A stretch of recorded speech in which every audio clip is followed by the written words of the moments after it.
Don't you love my new earrings? They're big and bold, but they're totally lightweight, and that's because they are made from cork fabric, and some of them are made from leather as well, so super easy to wear. So how it gets started very first is we want to create a template for our earrings.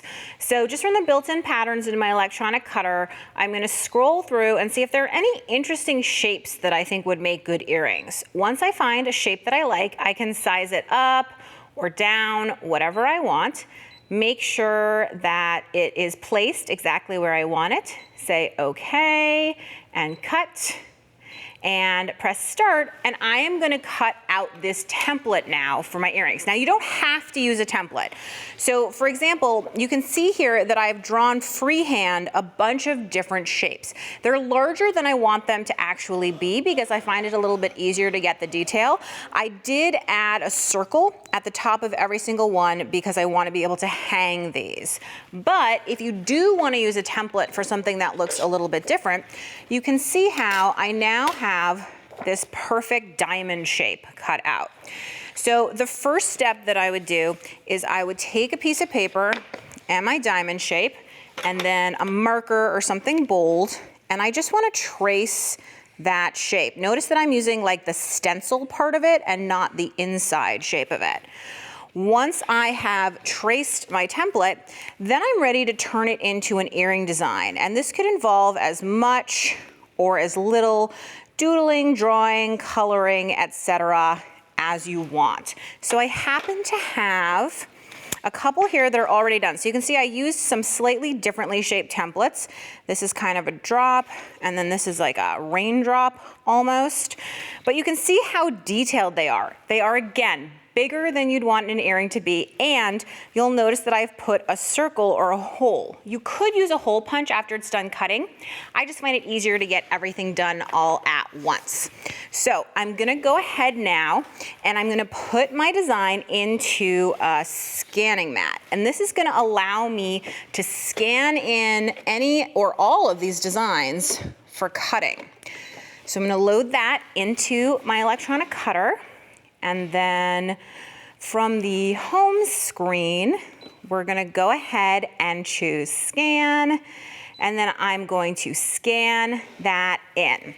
Now, I also wanted to point out that you can do lots of different materials. So here you can see on my mat, I have this sort of really thick leather.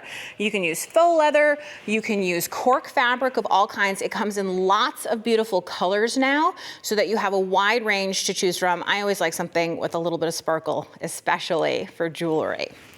So once this scans in and I can see it on the screen, I'm gonna go ahead and choose my second scanning option because I want the inside and the outside of all the cuts. Then I'm just gonna choose one of these earrings for now. You can choose any or all of them as you would like. And then I'm going to save that design right into my machine. So I'm gonna save it. And now we are ready to go ahead and cut. So you're gonna unload that scanning mat. And then here is my cutting mat. This is really heavy, so I've prepared this mat with a super sticky sheet so that this will stay in place the whole cutting process. And I do want to, after I retrieve the file, which I'm gonna go ahead and do right now, I'm just gonna go ahead and grab that earring design.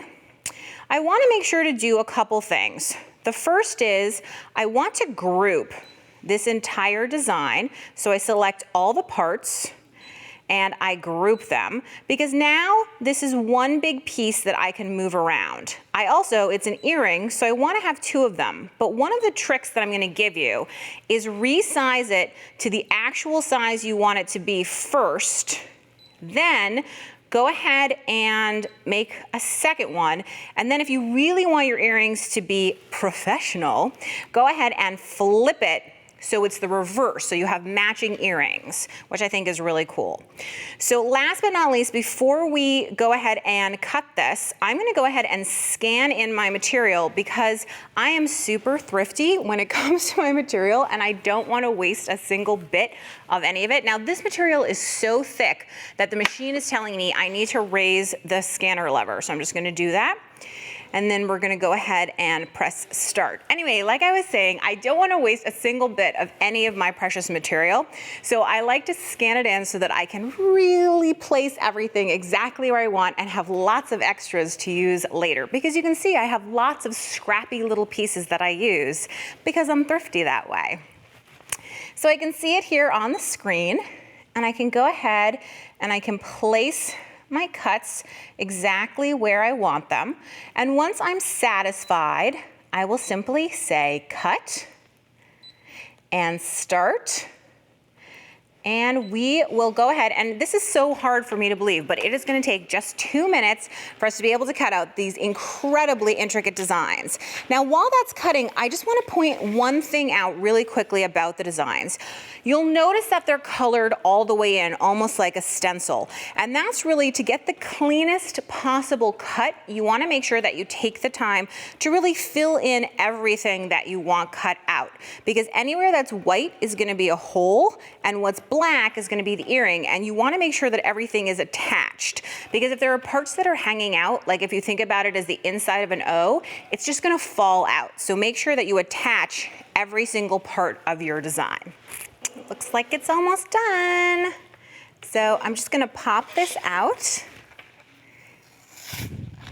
And here is the most exciting part, which is I have plenty of leather left.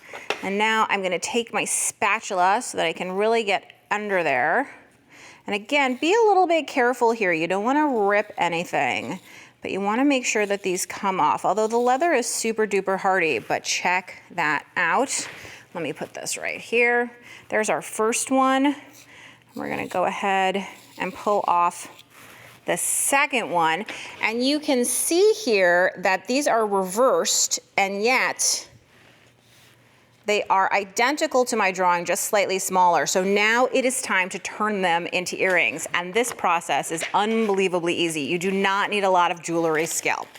So I basically have two important supplies here. I have earring hooks and I have jump rings, along with some flat nose pliers and some scissors. And I'll show you why I have the scissors. I discovered in making these that the tiny little point, it's a little bit easier if you just cut the end of that teardrop off. And that way, when you're ready to go ahead and put your split ring or your jump ring on, you just open it up, slide it on, take an earring hook. The hardest part is remembering which way the earring hook goes on, this way.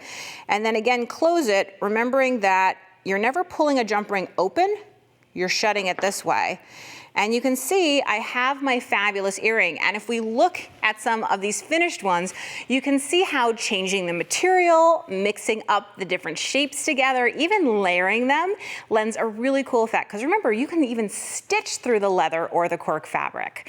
So I hope you'll give this project a try and be fabulous in your lightweight giant earrings.